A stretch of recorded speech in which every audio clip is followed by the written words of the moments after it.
প্রিয় বন্ধুরা, আজকে আমরা তৈরি করব ভোলা মাছের তেতো।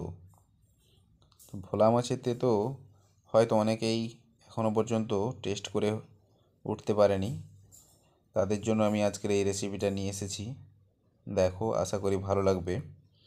এর জন্য আমি প্রথমে দুটো ভোলা মাছ নিয়ে নিয়েছি। মাছগুলোকে এখন ছাড়িয়ে নিচ্ছি। এগুলোকে ভালো করে কেটে ধুয়ে নেব। মাছগুলোকে কেটে এখন ধুয়ে নিয়েছি। ধুয়ে নিয়ে এগুলোকে নুন এবং হলুদ মাখিয়ে নেব।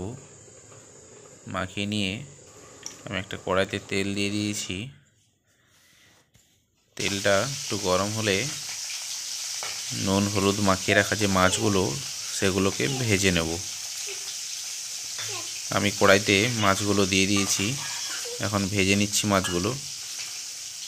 মাছগুলো ভাজা হয়ে গেছে, তুলে নিয়েছি মাছগুলো। এরপর কড়াইতে আমরা দিয়ে দেব সামান্য পরিমাণ মেথি। এখন আমি মেথিটা দিয়ে দিচ্ছি এতে। তোমরা তোমাদের প্রয়োজন মতো মেথিটা ব্যবহার করো। কম তিতা খেতে চাইলে কম পরিমাণে দেবে, বেশি তিতা খেতে চাইলে বেশি পরিমাণে দেবে, এবং মাছের পরিমাণ অনুযায়ী সেইভাবে তোমরা ব্যবহার করবে। আমি মেথিটাকে ভেজে নিয়েছি এবং সেটাকে গুঁড়িয়ে নেব। এদিকে কড়াইতে তেল দিয়ে দিয়েছি। এরপর পেঁয়াজ দিয়ে দিলাম। টুকরো করে রাখা পেঁয়াজগুলো দিয়ে দিয়েছি। এবার এটাকে একটু ভালো করে নেড়ে চেড়ে নেব। এখন একটু পেঁয়াজটাকে ভেজে নিচ্ছি। মাঝারি আঁচে পেঁয়াজটাকে ভেজে নিচ্ছি। এইভাবে কিছুক্ষণ পেঁয়াজটাকে নাড়তে থাকবো। তারপর দেখো, আস্তে আস্তে করে পেঁয়াজের একটা রং পরিবর্তন হচ্ছে। যখন বাদামি কালারের হয়ে যাবে পেঁয়াজগুলো, তখন আমরা এতে দিয়ে দেব মেথির গুঁড়া, যেটা আমরা আগে থেকে গুঁড়িয়ে রেখেছিলাম। ভেজে রাখা মেথির গুঁড়োটা এখন দিয়ে দিচ্ছি। এবার এটাকে ভালো করে মিশিয়ে নেব।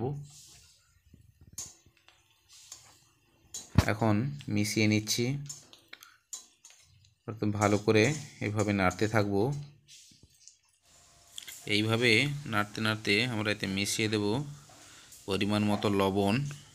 এখন আমি লবণটা দিয়ে দিলাম। এবার এটাকে ভালো করে মিশিয়ে নেব। আর দিয়ে দিচ্ছি সামান্য পরিমাণ হলুদ। কিছুটা হলুদ দিয়ে দিলাম। এবার এটাকে ভালো করে মিশিয়ে নেব।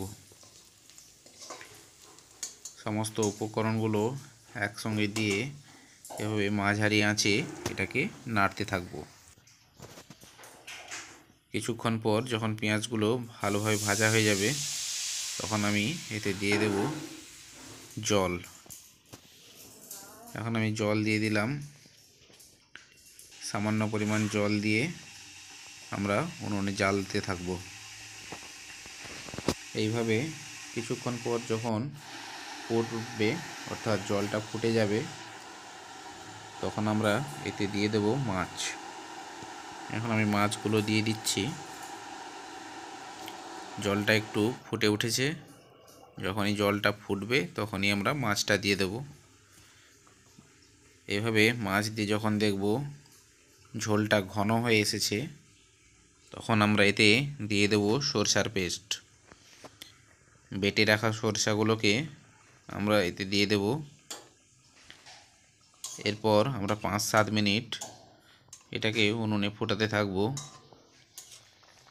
এইভাবে ওভেনে 5-7 মিনিট ফোটানোর পর যখন দেখব ঝোলটা ঘন হয়ে এসেছে, তখন আমরা এটাকে নামিয়ে নেব।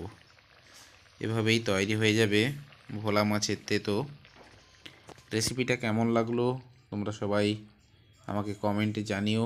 ভালো লাগলে লাইক করো, শেয়ার করো আর সাবস্ক্রাইব করো। চ্যানেলে থাকার জন্য সবাইকে অনেক অনেক ধন্যবাদ।